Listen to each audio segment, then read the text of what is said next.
నమస్కారం, welcome to iDream ధర్మ మార్గం విత్ విజిత కార్యక్రమానికి స్వాగతం.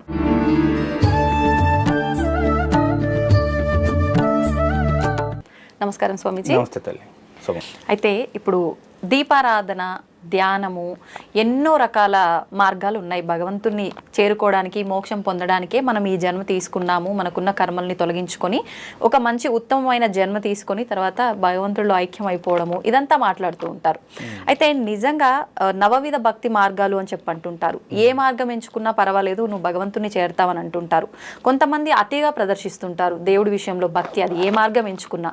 కొంతమంది అసలు ఏమీ చూపించరు, నాకు మనసులో భగవంతుడు ఉన్నాడు చాలు అని అనుకుంటారు. కొంతమంది మాట్లాడుతున్నాను చాలు అనుకుంటారు. అసలు ఏంటి, ఏ రకంగా ఉంటే నిజంగా మనం ఈ మోక్షాన్ని పొందుతాము? నిజంగా మోక్షం పొందడం కోసమే మనం ఈ జన్మ తీసుకున్నామా? అసలు మనిషి జన్మకు అర్థం ఏంటి? మోక్షాన్ని పొందాలి అనే విధానం ఈ భూప్రపంచం మీద ఉన్న చాలామంది మానవులు అనుకోరు. ఎందుకంటే మోక్షం అనే పదం కూడా చాలామంది వాళ్ళ జీవితకాలంలో పలకరు. మొదటి విషయం. రెండు, నువ్వు భక్తి మార్గంలో ఏ మార్గంలో ప్రయాణించినా నీకు మోక్షం వస్తుంది. రెండు. మూడు, అతి అనేది ఎక్కడ తినే ఆహారం దగ్గర నుంచి నువ్వు చేసే భక్తి వరకు అతి అనేది ఎక్కడా కూడా మంచిది కాదు. ఓకేనా? నవవిధ మార్గాల్లో ఏ మార్గంలో అయినా సరే నువ్వు పూజ చేసుకోవచ్చు. ఏ మార్గం లేదు, నువ్వు అడవిలో కూర్చున్నావు, ధ్యానం చేసుకో, నామస్మరణ చేయి. ఈ కలియుగంలో అన్నిటికంటే ముఖ్యమైనది ధూపం, దీపం, నైవేద్యం, నామం. అమ్మా, ఒక ప్రమిదిలో దీపం వెలిగించు, ఒక బెల్లం ముక్క పెట్టు, నమస్కారం పెట్టుకో. నువ్వు శివయ్యకి దీపం పెడుతున్నావు అనుకో, శివ శివ శివ శివ అనుకుంటూ ఉండు. నారాయణకి పెడితే రామ రామ రామ అనుకుంటూ ఉండు. అమ్మకు పెడితే అమ్మకు బోల్డ్ అని పేర్లు. నువ్వు ఏ పేరుతో పూజిస్తే ఆ పేరు. దుర్గమ్మ పెట్టావనుకో, దుర్గమ్మ దుర్గమ్మ అనుకో. శ్రీ దుర్గ అనుకో. అయితే శ్రీమాత్రేమో శ్రీమాత్రేమో అనుకో. లలితాకైతే ఓ సహస్రనామాలు. ఏమమ్మా పెట్టుకో.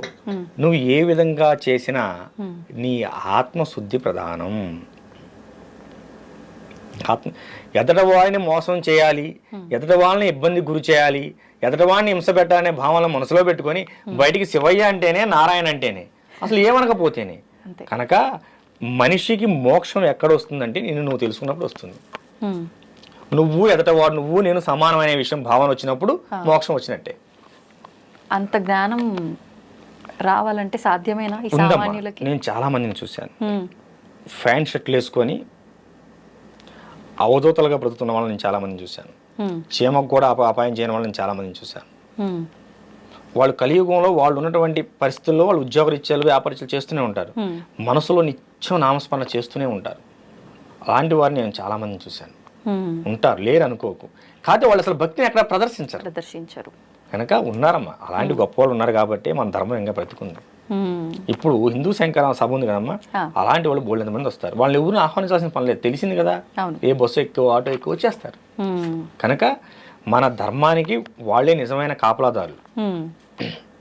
వాళ్ళు నిజమైన కాపలాదారులు తల్లి.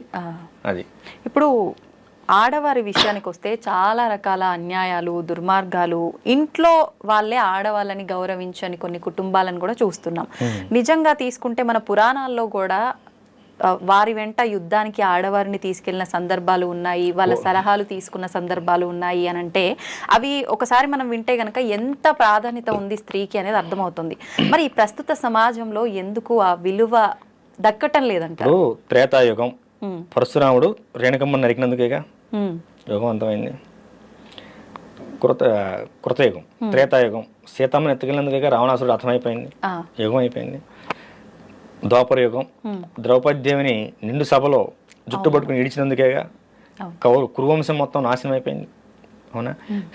స్త్రీ జోలికి వెళ్ళినప్పుడు ఎవడు వంశమైనా నాశనం అవ్వాల్సింది.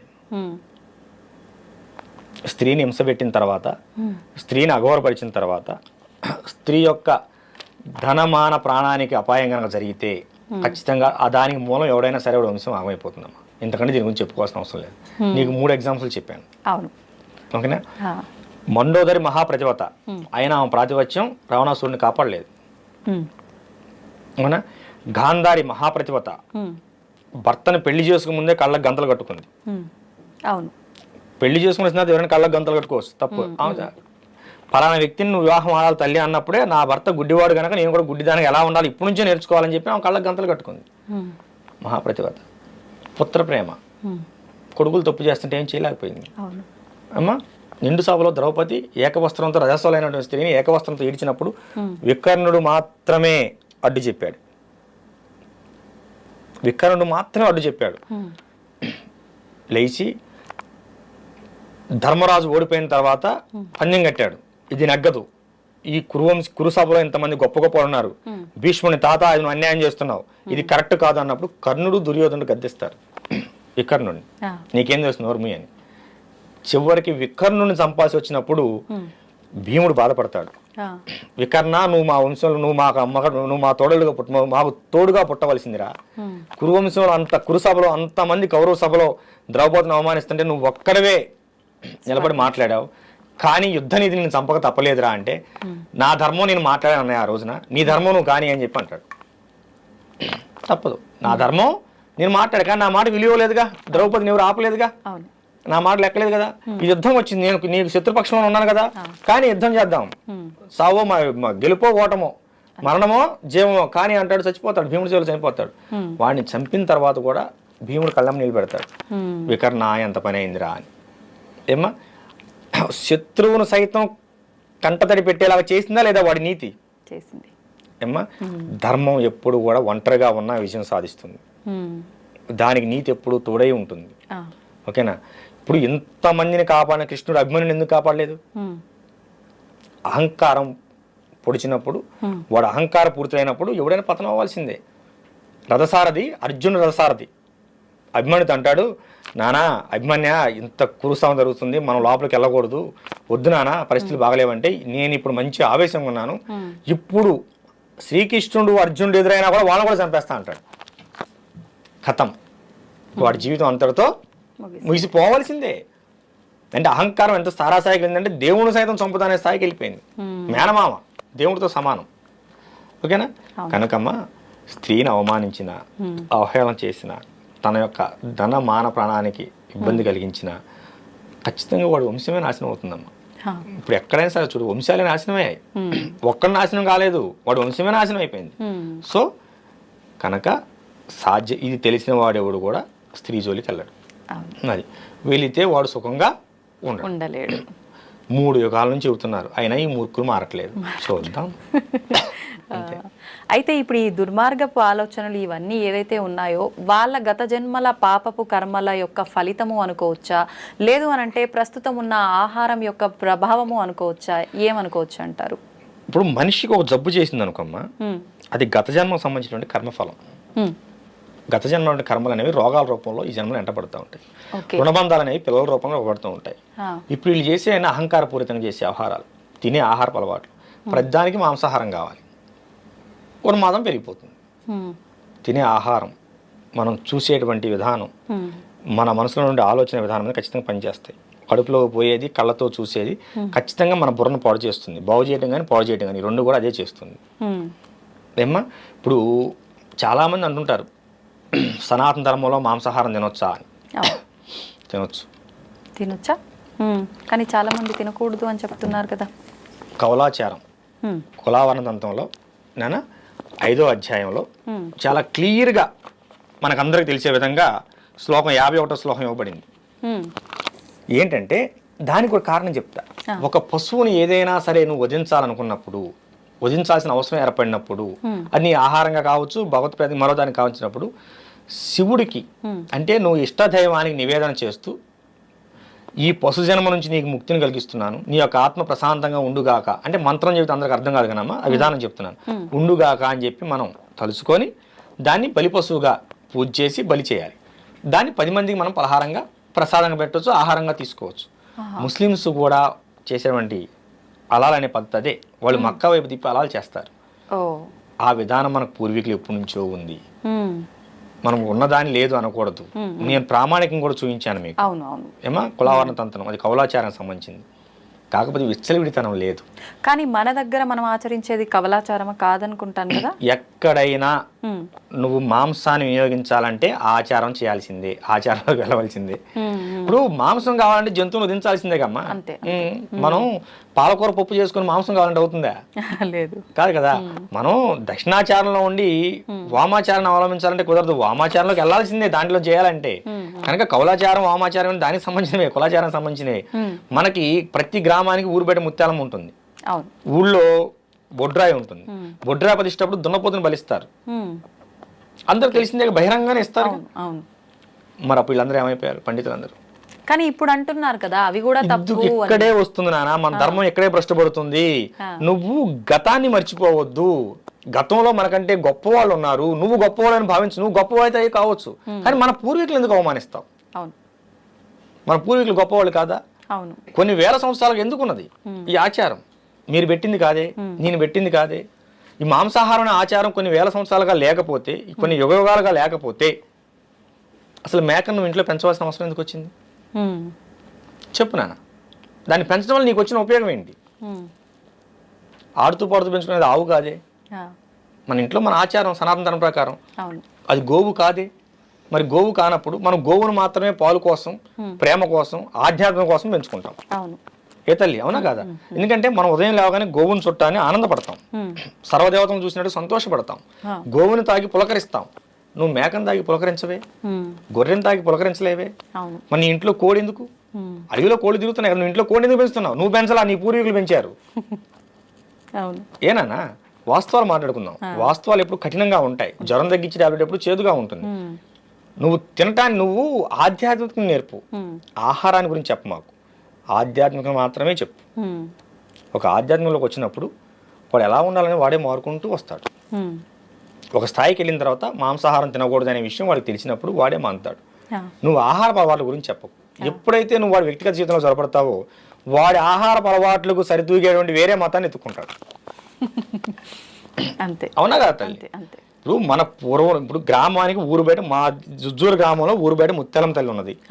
ఆమెను 1819వ సంవత్సరంలో పునఃప్రతిష్ఠ చేసినట్టు ఉన్నది. అంటే ఇప్పుడు 200 సంవత్సరాలు దాటిపోయింది. పునఃప్రతిష్ఠ చేసినట్టు, అంతకుముందు ప్రతిష్ఠ చేసి ఎన్నాళ్ళు అవుతుంది మనకు తెలియదు కదా. పునఃప్రతిష్ఠ చేసినట్టు ఉంది. మరి ఆమె దగ్గర ఎప్పటి నుంచో సాధనలు జరుగుతున్నాయి, కొన్ని వందల వేల సంవత్సరాల నుంచి. అప్పుడు నువ్వు పుట్టావా, నేను పుట్టానా, ఈ చెప్పిన వాళ్ళు పుట్టారా? కానీ అప్పుడు వేదం పుట్టే ఉందిగా, ఉపనిషత్తులు ఉన్నాయిగా, ఏమ్మా అన్నీ ఉన్నాయి కదా, మన పురాణాలు ఉన్నాయిగా.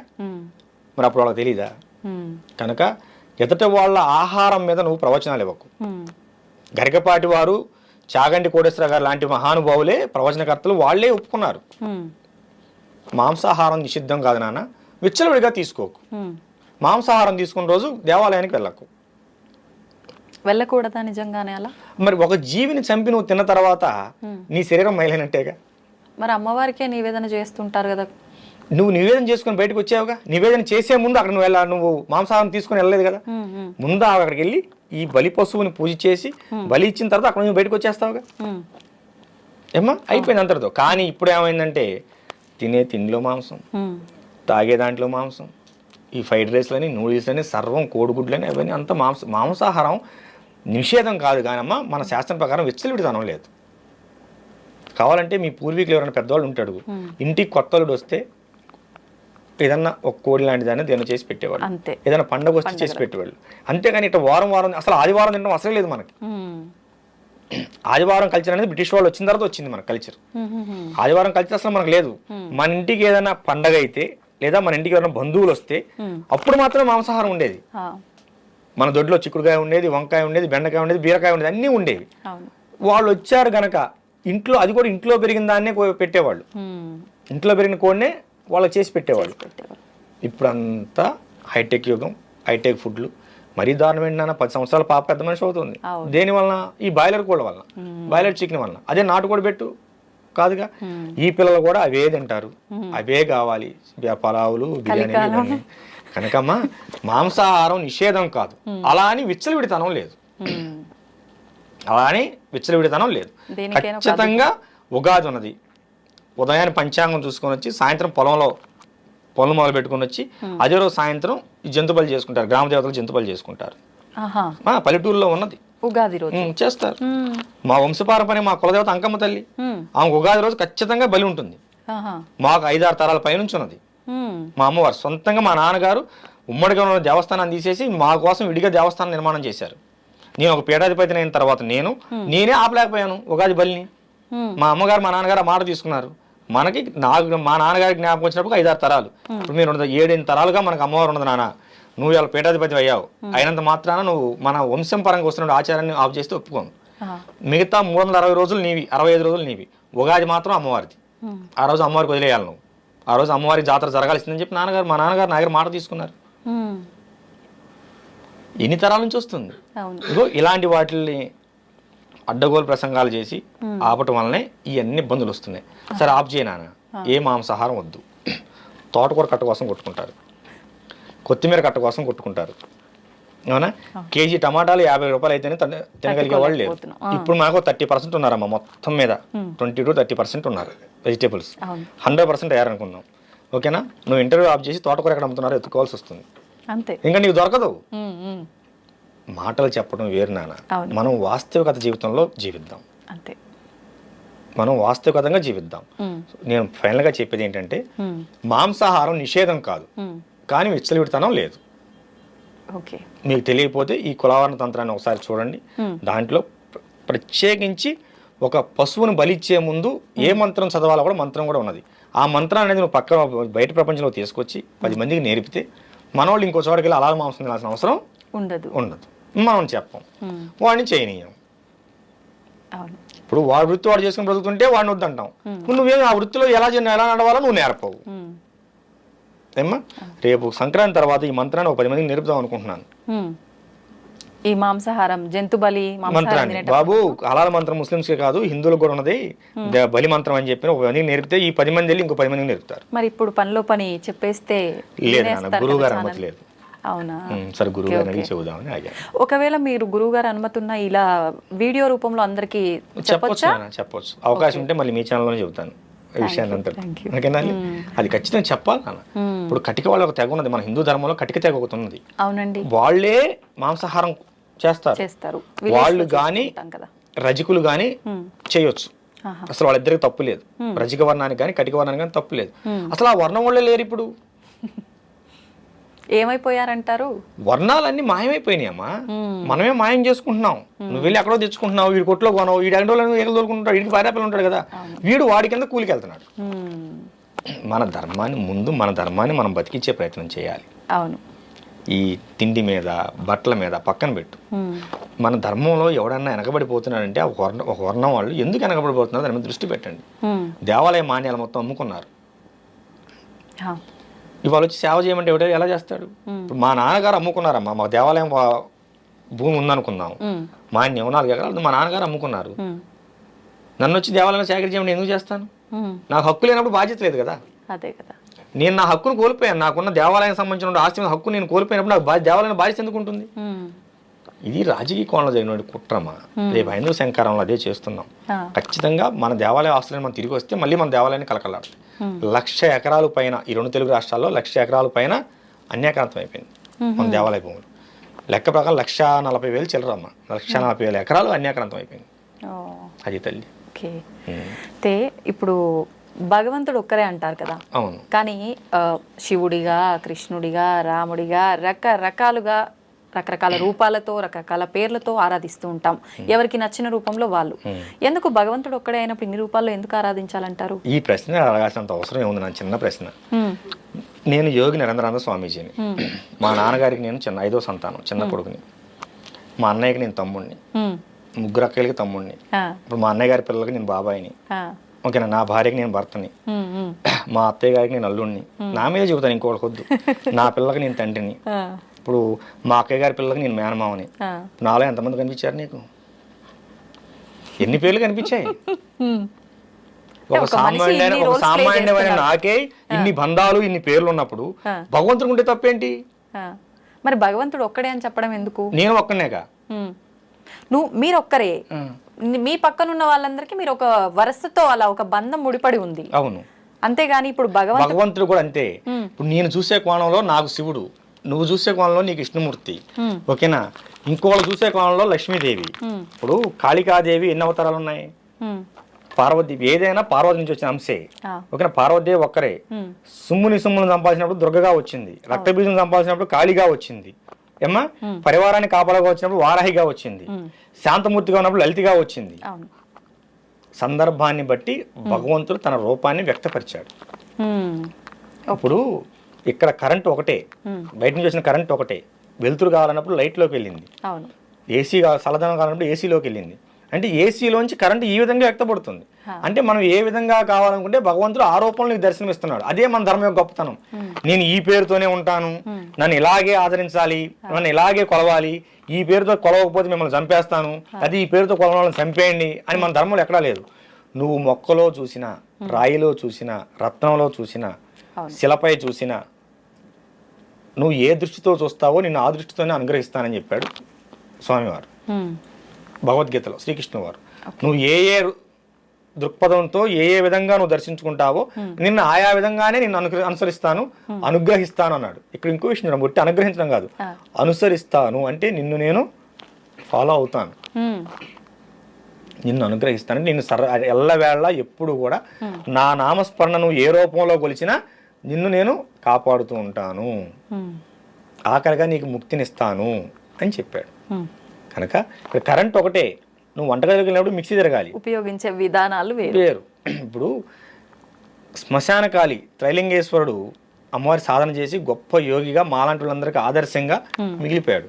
అదే శ్మశానకాన్ని సాధన చేసి కొంతమంది క్షుద్రప్రయోగాలు చేసి జనాన్ని చంపేస్తున్నారు.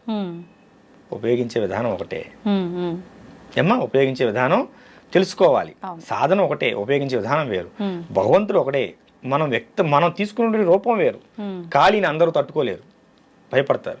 కనుక ఆమెను పార్వతిగా ఆరాధిస్తారు. పార్వతి కూడా అమ్మో కొంచెం శక్తివంతంగా ఉంటుంది, మా వాళ్ళకి లలితగా ఆరాధిస్తారు. కొంతమంది కామాఖ్య వెళ్తారు, అమ్మవారి అదొక రూపమని ఆలోచిస్తారు. కామాఖ్యలు కూడా ఎటువంటి తప్పులు లేవు, వీళ్ళు చెప్పి అనవసరం ప్రచారాలు తప్ప. వాస్తవంగా వెళ్ళినప్పుడు దాని గురించి ఒకసారి చెప్తాను, ఓకేనమ్మా. అలా ఉంటుంది, ఇలా ఉంటుంది, అవి పెడతారు, ఇవి పెడతారు, ఏమీ పెట్టరు, అంతా వైదికమే, అంతా వైదికమే. ఇప్పుడు ఈ కౌలాచారంలో చేయాలనుకున్న వాళ్ళైనా చేసుకుంటారు, తప్పులేదు. ఎందుకంటే అసలు మన ధర్మాన్ని కాపాడింది కౌలాచారమే. నీకు ఆ విషయం తెలుసా? అవునా? ముస్లిమ్స్ పరిపాలనలో మన దేవాలయాలని బంధించేసినప్పుడు, కూల్చేసినప్పుడు, మీకు దేవుడే లేకపోతే మీరు పూజలు ఎక్కడ చేస్తారని చెప్పి అప్పుడులో నవాబులు మనల్ని హింస పెట్టినప్పుడు చెట్టు కింద రాయబెట్టి ఆమెనే ముత్యాలమ్మన్నారు, ఓకేనా. వేప చెట్టుకి పసుపు రాసి మహాలక్ష్మి అమ్మవారు అన్నారు, రావి చెట్టుకి పసుపు రాసి నారాయణ అన్నారు. ఇంకా గుళ్ళోకి ఎవరు పోలా. మరి ఇప్పుడు ఏ ఆచారం కాపాడింది మన ధర్మాన్ని చెప్పునా? గుళ్ళో కొబ్బరికాయ కొట్టలా, ఊరు బయటకు వచ్చి ఆపు చెట్టు కింద ముత్యాలమ్మని చెప్పి విగ్రహం పెట్టి కోడిని కోసారు, పందిని కోసారు. కోడిని కోస్తే వస్తున్నారు ముస్లిమ్స్ దండయాత్రకు వచ్చి, ఎవడా కోడిని కోసింది వాడిని చంపేస్తాం వదిలేస్తాం అన్నారు. పందిని కోసారు, పందిని కోస్తే ముస్లిమ్స్ రారుగా. పందిని కోసే ఆచారం అక్కడ వచ్చింది వీళ్ళ దెబ్బకి. అంతకుముందు వారాహ అవతారం మన పందిని కోసేవాళ్ళు కాదు. ఈ తొగ్లక్ల పరిపాలన వచ్చిన తర్వాత, ముస్లిం పరిపాలన వచ్చిన తర్వాత వాళ్ళు మన దేవాలయాల మీద దాడి చేస్తున్నారు, ఆ మొత్తంలో రాయి పెట్టుకో పందిని పోయిన అన్నారు. ఇవాళ దేవాలయానికి రారు, ఎదురుగా గ్రామ దేవతను పెట్టుకొని పందిని బలి ఇచ్చేవాళ్ళు. దాన్ని చండా ప్రయోగం అంటారు. ఏమీ తెలియకుండానే మన పూర్వీకులు చండా ప్రయోగం చేసి ముస్లింస్ని ఆఫ్ చేశారు. అమ్మా మరి ఏది కాపాడింది? నువ్వు ఇంట్లో కూర్చొని మాంసం తినొద్దు, బయటని ఎవరు దాడి చేయొద్దు, చేతులు కట్టుకున్న మన నీ ప్రవచనం కాపాడిందా? అప్పుల్లో మన పూర్వీకులు తెగింపు చేసేసిన బొల్లు కాపాడే మన ధర్మాన్ని. అమ్మా ఇప్పుడు కూడా కాశీ దగ్గర దేవాలయం అందరు కాక కొట్టుకుంటున్నాం, అవునా? అలాంటి రాజమండ్రిలో ఒక దేవాలయం మీద మసీదు కట్టారు, కట్టుకున్నారు. వాళ్ళ ఆధిపత్యం ఉంది, వాళ్ళు కట్టుకున్నారు, దాన్ని మనం ఏమంటానికి ఏం లేదు. ఇవన్నీ పక్కన పెడితే 4 నెలల క్రితం తమిళనాడులో ఒక దేవాలయాన్ని మసీదు కిందకి ఇచ్చారు. ఆ విషయం మీకు ఎంతమంది తెలుసు?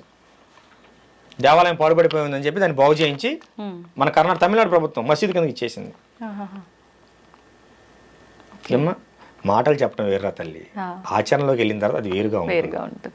ఓకే, ఈ బలి అనే ప్రాసెస్ వచ్చిందే అక్కడ. నాన్న ఈ మధ్య లవ్ జిహాదుల గురించి కొత్తగా ఒక స్లోగన్ వచ్చింది, గమనించిందా? హిందువులందరూ కూడా పంది మాంసం తినండి అని డైరెక్ట్ గా చెప్తున్నారు. మన హిందూ ధర్మరక్షణ సమితి పెద్దలు 2-3 మీటింగుల్లో నేను స్వయంగా విన్నాను, మీకు వీడియోలో ఉంటాయి చూసుకోండి.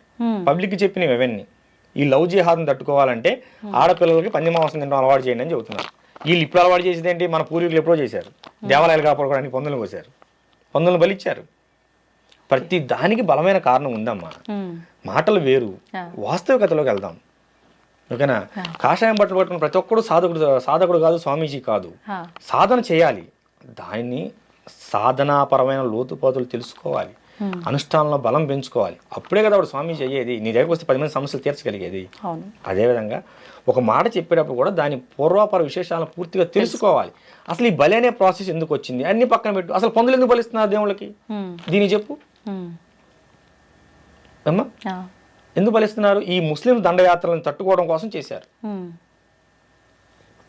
చాలా దేవాలయాలు పడేయడానికి వచ్చినప్పుడు పందులను కోసి రోడ్డుకి అడ్డంగా పడేసి మన వాళ్ళు దేవాలయాలను కాపాడుకున్నారు దండయాత్ర సమయంలో. ఇప్పుడు చెప్పు, బలి అవసరం ఉన్నదా లేదా? మీరు చెప్పండి. నేనేం చెప్పను. చెప్పురా బంగారం, చెప్పు. ఇంత చెప్పాను, అడిగావు కదా. ఎవరు చెప్పిన విధానం వింటే అప్పుడు అది రైటే అనిపిస్తుంది. విధానం వాస్తవాన్ని ఆలోచించు. విధానాలు రైటు రాంగ్ మనకొద్దు, మనం విశ్లేషణ చేయొద్దు. మనం వాస్తవంగా మాట్లాడుకుందాం. మనం ఈ ఎత్తులో కూర్చోవాలంటే కుర్చీ అవసరం. అవును. ఇంతకంటే తక్కువ కూర్చోవాలంటే పీట అవసరం. ఏమీ లేకపోతే కింద కూర్చుంటాం.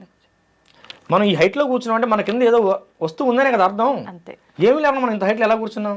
అలాగే ఏమీ లేకుండా మన పూర్వీకులు ఒక విధానాన్ని ఎందుకు ప్రవేశపెడతారు? కరెక్ట్. అంత పిచ్చోళ్ళ పూర్వీకులు. వాళ్ళు వేల సంవత్సరాలు కట్టిన దేవాలయాలే వాటిని ఎట్ట దించాలి, రిపేర్ చేయడానికి కూడా చేత కావట్లేదు మన వాళ్ళు చాలా మందికి. అవునా? మన పూర్వీకులు పిచ్చివాళ్ళ. కనుక ఇప్పుడు నువ్వు మాంసాహారం ప్రస్తావన తెచ్చావు కనుకమ్మా నీకు ఇంత చెప్పవలసి వచ్చింది. ఎందుకంటే వాస్తవంలోకి రండి. అసలు వాస్తవం మాంసాహార విధానం అనేది లేకపోతే మన శాస్త్రంలో బలిమంత్రం ఎందుకున్నది చెప్పు ఏమ్మా. జంతు బలి మంత్రం అని క్లియర్గా ఎందుకున్నది చెప్పు. కనుక కొంతమంది అలా చెప్పుకుంటూ బ్రతికిపోతుంటారు, వదిలేయటమే. మనం ఒక విషయాన్ని మాట్లాడినప్పుడు దాని పూర్వపరాలు అన్నీ తెలుసుకొనే అంతే మనం దాని నుంచి మాట్లాడాలి, లేకపోతే మాట్లాడకూడదు. అది తప్పు. మొదటిసారి మీరు ఇంటర్వ్యూ ఇచ్చారని చెప్పి విన్నాను. అది కూడా మా ఛానల్లోనే ఫస్ట్ ఇంటర్వ్యూ నేను చేయడం నిజంగా చాలా సంతోషంగా ఉంది. మన ప్రేక్షకుల కోసం ఏదైనా ఒక మంచి విషయాన్ని, అది మన సనాతన ధర్మం గురించే కావచ్చు, ఏదైనా గొప్ప విషయం చెప్పాలి అని అంటే ఏం చెప్తారు? మన సనాతన ధర్మంలో తల్లి ప్రతి విషయం కూడా గొప్ప విషయమే. మన ఋషి సంప్రదాయం, మహర్షి సంప్రదాయం, మన సంప్రదాయాలు ప్రతిది కూడా చాలా గొప్పదే. మీకు విషయం తెలుసా? ఇతర దేశాల్లో ఆవు పిడకలని ఆన్లైన్లో పెట్టి అమ్ముకుంటున్నారు, కొబ్బరి చెప్పలను అమ్ముకుంటున్నారు, వేప పుల్లలను అమ్ముకుంటున్నారు, గంజిని అమ్ముకుంటున్నారు, బియ్యం అన్నం కాసినట్టు గంజిని అమ్ముకుంటున్నారు. మన వాళ్ళు అవన్నీ మోటి అని చెప్పి ఎవడో తీసుకొచ్చినాయని ఆ పిజ్జాలు బగ్గర్లు తిని క్యాన్సర్ పేషెంట్లు అవుతున్నారు. ఇది గమనించాలి. ఇప్పుడు రేపు 5వ తారీఖున మన విజయవాడ దగ్గర హైందవ శంకారామం జరుగుతుంది. హైందవ శంకారామం ముఖ్య ఉద్దేశం ఏంటి? మన దేవాలయాలు మన హక్కు. ఇప్పుడు మన దేవాలయాలు మన హక్కు. లంకలో సీతమ్మ గారు కనుక రావణాసుడు చెరలో ఎలా అయితే ఉన్నదో అలా మన దేవాలయాలు రాజకీయ నాయకుల కబంధస్థాల్లో ఉన్నాయి. వాళ్ళకి ఏటీఎం సెంటర్ లాగా మారిపోయాయి. మన ధర్మం, మనకి వేల కోట్ల రూపాయల ఆదాయం వచ్చే మన దేవాలయాలు ఉండగా మన పిల్లలు క్రిస్టియన్ కాన్వెంట్ స్కూల్లో చదువుతున్నారు. అది మన దౌర్భాగ్యం. ఇప్పుడు తిరుమల తిరుపతి దేవస్థానం అనేది మన కంట్రోల్లో ఉంటే తేలిగ్గా ఒక 100 నుంచి 1000 విద్యాలయాలు కట్టి మన పిల్లలకు మనం ఉచితంగా హై లెవెల్లో హై క్వాలిటీ ఎడ్యుకేషన్ అందించవచ్చు. తిరుమల కావచ్చు, శ్రీకాళహస్తి కావచ్చు, శ్రీశైలం కావచ్చు, విజయవాడ కావచ్చు, ఏమ్మా ఇలా ఎన్ని దేవాలయాలు, కాణిపాకం కావచ్చు, మన అన్నీ కూడాను మనకి కామధేనువులమ్మ మన దేవాలయాలు. మన భక్తులు పిచ్చోళ్ళు, ఎన్నిసార్లు చెప్పినా వినరు. హుండీల్లో కానుకలు వేయొద్దు నానా అని ఎన్నిసార్లు చెప్తామో వినరు. మన దేవాలయాలు మొత్తం వాళ్ళకి ఏటీఎం సెంటర్లు అయ్యాయి.